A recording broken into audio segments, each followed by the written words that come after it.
The Cleveland Guardians had a record of 76 and 86 last year, are one of the 4 teams under a $100 million payroll, and have the youngest team in the league, but right now they find themselves as a top 5 team in the league, up there with the big market teams. They have already recorded 42 wins and are in 4th place in the entire league, only behind the Phillies, Yankees, and Orioles. It is not often that we see a small market team like the Guardians go on and take on the teams that have payrolls over triple of what they have. They don't have Aaron Judge and Juan Soto. They don't have an elite starting rotation. They don't have a lot of highly paid veterans, but this team has something that is making them win. That is what I'm going to answer today. How is this team so good? They weren't great last year, and when you went through their roster at the beginning of the year, there weren't that many exciting names on it. But they have some of the most underrated and undervalued players in the entire league right now. A big reason for that is the way that Steven Vogt, the manager, and this front office has utilized this roster and maximized the value of these players. They have also gotten a few surprise breakouts from names that you probably have never heard of before.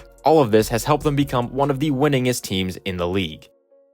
Are you looking to up your game and win more in sports betting just like the Guardians? Meet OddsJam, your ultimate ally in the world of data-driven wagering. With over 260 sportsbooks under its belt, OddsJam is the go-to platform for savvy bettors. Here's how it works. OddsJam's arbitrage tool scans the market in real time, spotting differences in betting lines across various sportsbooks. This means you can lock in risk-free profits by betting on both sides of the market. But that is not all. OddsJam also provides a positive EV calculator to optimize your bets and a handy bet tracker to monitor your profits. By using OddsJam, you're not just betting smarter, you're betting responsibly for long-term profitability. And here's the kicker. They offer a 7-day free trial. Ready to give it a shot? Use my code WILL for a 35% discount on your first month. Secure your bets with confidence. Make informed decisions with OddsJam. Now, back to the Guardians.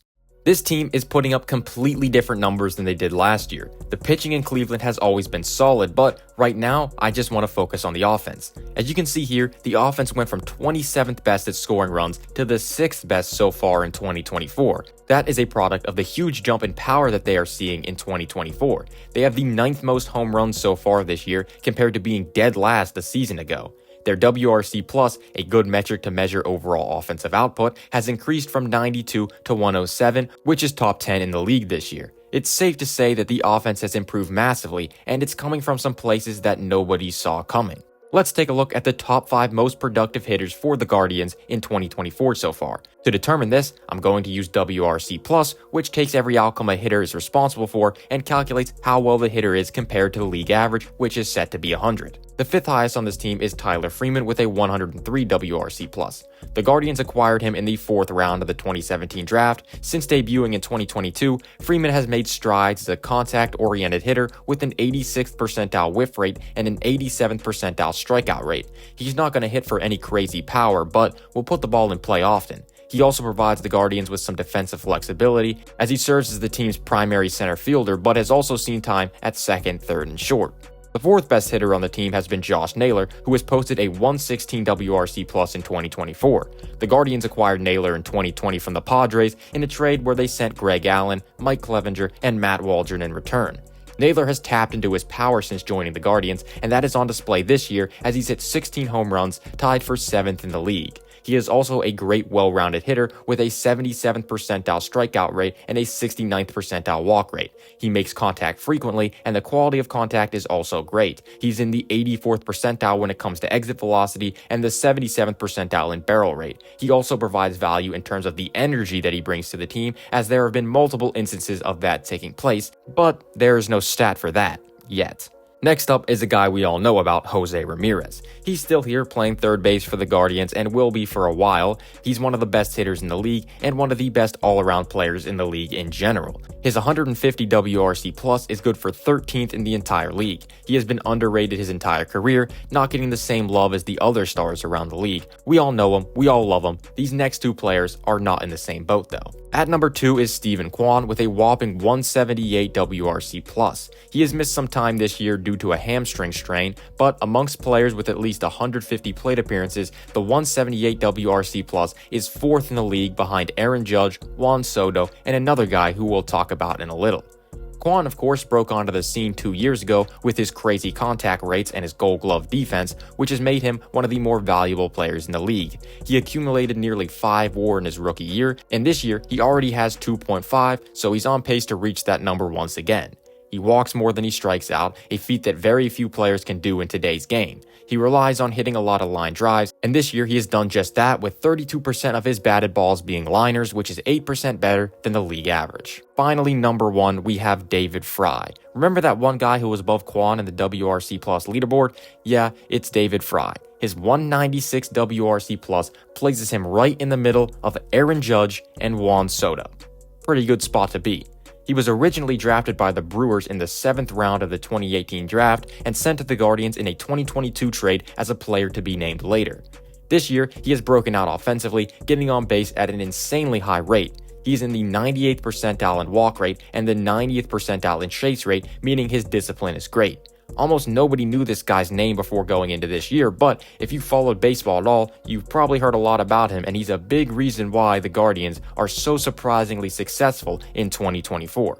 And I also want to give an honorable mention to Andres Gimenez, who was 100 WRC plus, right at league average. He plays great defense at second base though, and has a WAR of 1.2, which is better than both Naylor and Freeman. These names may not be the biggest in the league, and they may not have the most star power behind them, but they have been one of the better offenses in the league. The fact that it's coming from these guys though, is a reason why nobody saw this team performing this well this deep into the season. Let's go back to these team stats though, and get into the heart of this team, and that is the pitching. As you can see from the graphic here, the pitching has gotten even better this year, and they find themselves in the top 10 in most metrics. They have seen a big increase in strikeout rate while sacrificing a bit of control as the walk rate has gone up a little. This is a good thing though, and has led to a lot more success for this team as a whole. To further analyze this pitching staff, we can look at the numbers from the starting rotation and from the bullpen. As you can see, they have one of the best bullpens in the league. The 2.35 ERA is the best in the league, and the second best mark is the Dodgers with an ERA of 3.03. They have created quite the gap between them and the rest of the league. The FIP for this bullpen is also first in the league and the only one below 3. They have the highest strikeout rate in the league and the second lowest walk rate. These numbers are flat out elite. Similarly to the offense, there are some names in this bullpen that not many people knew going into this year, but they are performing like some of the best relievers in the league. Of course, Emmanuel Clase is still here, who's having a great bounce back season after we saw his strikeout numbers dip last year. He has a 0.57 ERA and a 1.90 FIP. It's kind of crazy he finds this much success while throwing basically only one pitch. Over 80% of the time he throws his cutter, and 18% of the time he throws his slider. That just shows you how good that 100-mile-per-hour cutter is, but most of you probably already know about Clase, so let's get into some of the more interesting names that have been a big part of this bullpen so far this year. The two that really stick out are Cade Smith and Hunter Gaddis. I bet most of you have never heard of those names until this year, and I wouldn't blame you. This is Cade Smith's first year in the majors, and Hunter Gaddis had his first full season last year and posted a mediocre 4.50 ERA over 42 innings. Smith has his ERA down at 1.82, and his FIP is just 1.43. He has a high strikeout rate while also keeping the walks in check, which has made him very successful so far this year. He features 3 pitches, a 4-seam fastball, a splitter, and a sweeper. He throws his fastball 66% of the time, and while it's only 96 miles per hour, it feels much faster than that to the hitter. That is because of the extension that Smith gets down the mound. He gets 7.5 feet of extension, which is in the 99th percentile, and that ultimately shrinks the distance the ball has to travel to get to the plate. Less distance means less time for the batter to react, and it makes the fastball feel faster. The splitter and sweeper have done a good job once Smith gets ahead in counts, with the sweeper especially, as it's generated a whiff rate over 40%. His money pitch though is his fastball, as hitters are hitting just 162 against it and slugging just 243. Hunter Gaddis gets it done a little differently. His ERA is equally low at 1.72 and a FIP of 2.45. He doesn't have a high strikeout rate by any means, but he's more of a pitch-to-contact guy. He has a very low walk rate and keeps hitters off balance with his 3-pitch arsenal. I'm not as high on Gaddis moving forward though, as I tend to lead toward the strikeout guys more than the pitch-to-contact guys because guys like Cade Smith are more in control of their outcomes than guys like Gaddis are. I also want to shout out Tim Herrin, who has an ERA of 1.05, but I don't think that's going to last as long as these three are. He walks too many batters and doesn't have the strikeout stuff to make up for it. This 3-headed monster in the back end of the bullpen for the Guardians has been extremely valuable so far. They have combined for 3.7 WAR over around 90 innings. This 3.7 WAR is more than the most valuable starting pitcher so far this year, Tarek Skubal, who has just 3.5. Everybody likes to talk about the dominant starters, but 3 dominant bullpen arms can be just as valuable in the same amount of innings. This is a big reason why people often overlook the Guardians, and it's also a big reason why the Guardians are so good while their payroll is so little, because these bullpen arms aren't getting paid a lot of money. Their starting rotation is not that great, especially after Shane Bieber went down with Tommy John surgery earlier this year. Stephen Vogt, along with the rest of this coaching staff and front office, know this. Their starting rotation is not great. They have the 3rd worst FIP in the league, although they've gotten some decent run prevention numbers as they're closer to the middle of the pack in ERA. They've gotten some good outings from Tanner Bybee and Ben Lively, but those guys aren't going to go out and dominate an opposing lineup every time they pitch. The Guardian starters are averaging just over 5 innings per start, which is one of the lowest marks in the league, only behind teams like the Brewers and Giants, who have frequently used bullpen games, which kind of skews their numbers a little. This is the result the team wants though. This pitching staff is built off of the bullpen and they know that, so get them into the game as early as possible. Plus, we have known for a while now that the more times a hitter sees the same pitcher, especially the 3rd and 4th time through the order, the hitter's success rises significantly. The luxury of having a lot of good bullpen arms is the fact that you can put them in early in the game and avoid having hitters to see the same pitcher 3 or 4 times in a game.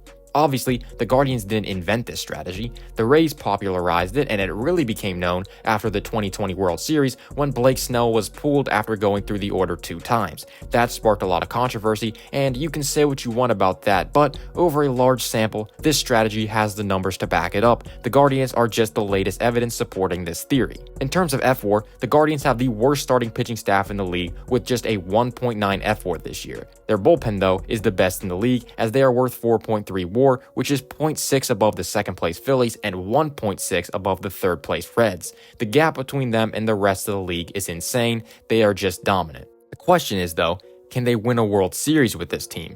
To answer this question, we need to go back a decade or so to 2014 and 2015. These years, the Kansas City Royals made it to the World Series in both years and won it in 2015. Their roster was very similarly built to the Guardians. Their pitching was built on their bullpen as they had a 2.72 ERA, good for 2nd out of the league's bullpens. That bullpen was headlined by the 3-headed monster of Greg Holland, Wade Davis, and Kelvin Herrera, much like the Guardians' bullpen is headlined by Emmanuel Clase, Cade Smith, and Hunter Gaddis. They didn't have great starting pitching either. The starters were bottom 10 in ERA the year that they won the World Series. The offense also didn't have many superstars on it. They were built off guys like Lorenzo Cain, Mike Moustakas, Eric Hosmer, and Alec Gordon, kind of similar to guys like Jose Ramirez, Steven Kwan, Josh Naylor, and Andres Jimenez. These guys are mostly analytical darlings who shine both at the plate and in the field, guys that may not put up the best batting averages or home run numbers, but will provide value in the field and on the base paths, something that most fans don't really pay attention to. In fact, the numbers that these two teams are putting up are freakishly similar. Their offenses were in about the same boat, the starting pitching wasn't great, and the bullpens were dominant. They both had very low payrolls compared to the other teams in the league, and they both had a roster full of young players. They both had that underdog feeling to them. This is all that I need to see to tell you that this team definitely has a chance to win the World Series. It's already been done before, they have the blueprint, they just have to go out and do it. The Cleveland Guardians have shown us that a well-managed team, combined with unexpected player breakouts and a strategic approach, can compete with even the biggest market teams. As we continue to watch the season unfold, one thing is for certain, the Guardians are a force to be reckoned with. Whether they can carry this momentum all the way to a World Series victory remains to be seen, but one thing is for sure, they've already proven that they belong in the conversation. So keep an eye on this team because the best part of their story might just be yet to come. Thank you for watching, subscribe if you enjoyed, and I'll see you next time. Goodbye.